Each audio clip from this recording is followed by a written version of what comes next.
जय श्री कृष्ण। हमने जो पावन तीर्थों का महात्म्य दर्शाती हुई कथा सरिता का आरंभ किया है, उसमें आज हम सेतु बंधन कथा तथा उस पर स्थित तीर्थों के विषय में जानेंगे। जैसे कि हमने कहा था कि सभी के लिए तीर्थ यात्रा संभव नहीं होती, इसीलिए हम एक एक कर सभी तीर्थों की महिमा तथा उस तीर्थ स्थान की उत्पत्ति कैसे हुई उसके विषय में कथा का वर्णन भी करेंगे।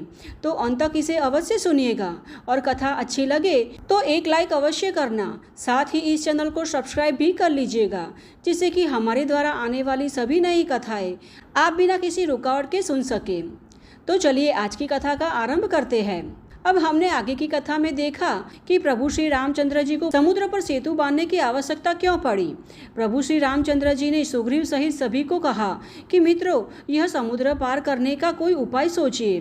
अब सभी ने भिन्न भिन्न रूप से उत्तर दिए। तब विभीषण ने कहा, वरुण के निवास स्थान इस समुद्र का निर्माण राजा सगर के पुत्रों द्वारा हुआ था, अतः श्री रामचंद्र जी को इस समुद्र की शरण लेनी चाहिए। श्री रामचंद्र जी राजा सगर के वंशज है, इसलिए समुद्र उनका कार्य अवश्य पूर्ण करेगा। अब यह सुनकर श्री रामचंद्र जी ने वानरों को समझाते हुए कहा, हे वानर श्रेष्ठ, हमें इस समुद्र पार करने के लिए अत्यधिक नाव चाहिए होगी। वह हमारे पास कहाँ है? यदि व्यापारियों की नावें ले ली गई तो उन्हें बहुत हानि होगी। हम ऐसा अनुचित कार्य कैसे कर सकते हैं? हमारी सेना अत्यंत विशाल है। यदि हम नाव पर बैठते हैं या तैरते हैं तो शत्रु हमें देख सकता है और हम पर आक्रमण भी कर सकता है। अतः तैरना या नाव से समुद्र पार करना मुझे उचित नहीं लगता। मुझे विभीषण की बात सही लगती है, अतः मार्ग की प्राप्ति के लिए मैं इस महासागर की आराधना करूंगा, और अगर उसने रास्ता नहीं दिखाया तो उसे मैं अपने दिव्य अस्त्रों से जला दूंगा। इस प्रकार कहते हुए प्रभु श्री रामचंद्र जी ने लक्ष्मण सहित समुद्र के जल का स्पर्श किया और तट पर बिछे हुए दर्भ के आसन पर बैठ गए। श्री रामचंद्र जी नीतिज्ञ और धर्मपरायण थे। उन्होंने समुद्र मार्ग की प्राप्ति हेतु 3 रात्रि तक समुद्र की उपासना की तथा योग्य वस्तुओं द्वारा उनका पूजन भी किया। फिर भी वह श्री रामचंद्र जी के समक्ष प्रकट नहीं हुए, अतः श्री रामचंद्र जी समुद्र पर अत्यंत क्रोधित हुए। उनकी आंखें लाल हो गई। उन्होंने अपने पास बैठे लक्ष्मण जी से कहा, हे सुमित्रा नंदन, आज मैं अपने बाणों से समुद्र निवासी मगरमच्छ इत्यादि सभी जीव जंतुओं को छिन्न भिन्न कर सागर के जल को क्षण भर में स्तब्ध कर दूंगा और सभी जलचरों सहित इस समुद्र को अमोद बाणों से सुखा दूंगा। मुझे क्षमाशील समझकर असमर्थ समझ रहा है।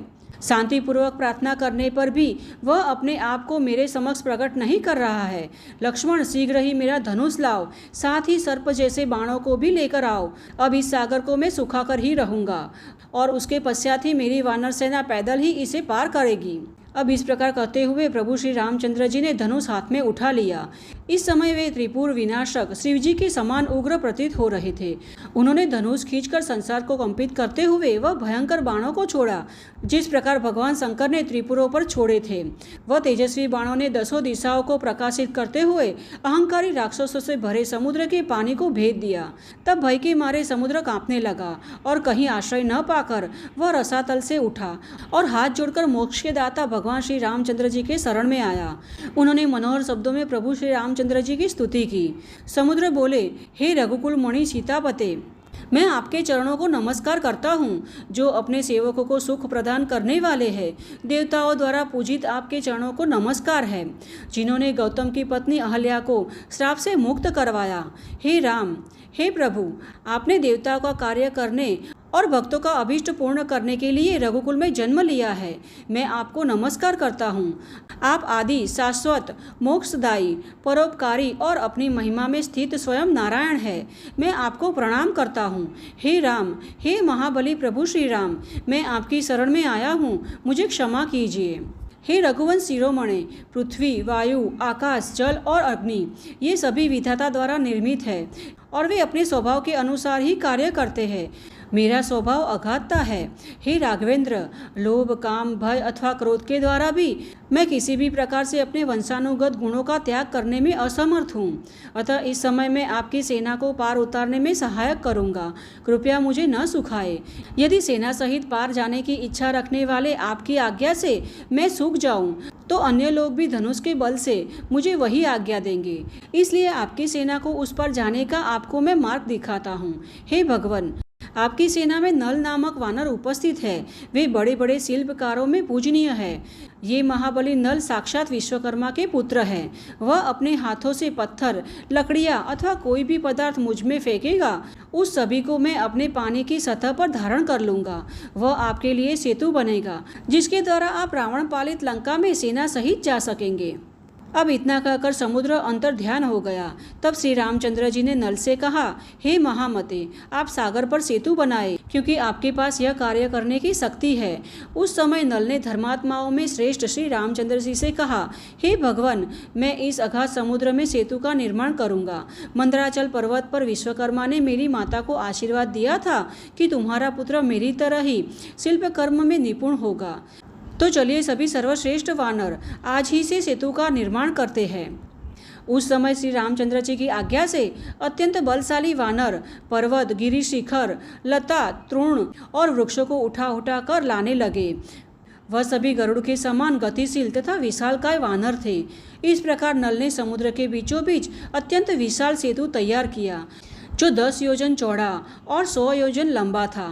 विश्वकर्मा के पुत्र वानरराज नल द्वारा इस सेतु का निर्माण करवाया, और इसीलिए इस सेतु पर जाकर सभी पापी मनुष्य तमाम प्रकार के पातकों से मुक्त हो जाता है। श्री रामचंद्र जी लंका जाना चाहते थे, और उन्होंने वानरों द्वारा उस पवित्र पापनाशक सेतु का शुभारंभ किया, और फिर वह स्थान बाद में लोगों के बीच दर्भशयन के नाम से प्रसिद्ध हुआ। तो इस प्रकार सुतजी महाराज द्वारा समुद्र में सेतु बंधन की कथा सुनाई गई। यहाँ अनेक पवित्र तीर्थ हैं, जिनमें 24 तीर्थ प्रमुख हैं। ये सभी सेतु पर ही स्थित है। पहला है चक्र तीर्थ, दूसरा है वेतालवरद तीर्थ, और तीसरा है पाप विनाशन तीर्थ, जो सभी लोकों में प्रसिद्ध है। उसके बाद सीता सरोवर नामक पुण्य तीर्थ है, और साथ ही मंगल तीर्थ भी है। मंगल तीर्थ में समस्त पापनाशक अमृत वापिका है। फिर ब्रह्मकुंड, हनुमंत कुंड, अगस्त्य तीर्थ, राम तीर्थ, लक्ष्मण तीर्थ, जय तीर्थ, लक्ष्मी तीर्थ, अग्नि तीर्थ, चक्र तीर्थ, शिव तीर्थ, शंख तीर्थ, यमुना तीर्थ, गंगा तीर्थ, गया तीर्थ, कोटि तीर्थ, साध्यमृत तीर्थ, मानस तीर्थ और धनुकोटिर तीर्थ है। हे विप्रवरो, इन सभी सेतु तीर्थों को मुख्य तीर्थों के मध्य में दर्शाया गया है, जो सर्व पाप हारक है। यह सभी तीर्थ अत्यंत परम पावन है। अगर किसी भी मनुष्य के लिए यहाँ जाना संभव नहीं हो, तो भी जो मनुष्य इस प्रसंग को श्रद्धापूर्वक पढ़ता या सुनता है, उसे परलोक में अनंत विजय प्राप्त होता है, तथा परलोक में भी उसे पुनर्जन्म के क्लेश नहीं सहने पड़ते।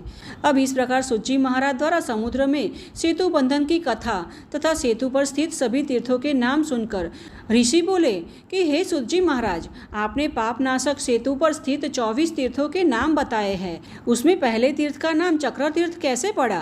कृपया हमें यह बताएं। तो उसके उत्तर में श्री सुतजी महाराज चक्र तीर्थ की महिमा का वर्णन करते हुए क्या कहते हैं, यह हम सुनेंगे हमारी कथा के अगले भाग में। हमें आशा है कि हमारे द्वारा सुनाई जा रही तीर्थ स्थान महिमा कथाएं आपको अच्छी लग रही होगी। अगर अच्छी लगे तो इसे अपने मित्र और परिवार में भी शेयर करना, जिससे उन्हें भी यह कथाएं सुनने का पुण्यफल प्राप्त हो सके। तो चलिए इस कथा के अगले भाग के साथ फिर से मिलते हैं। तब तक के लिए जय श्री कृष्ण।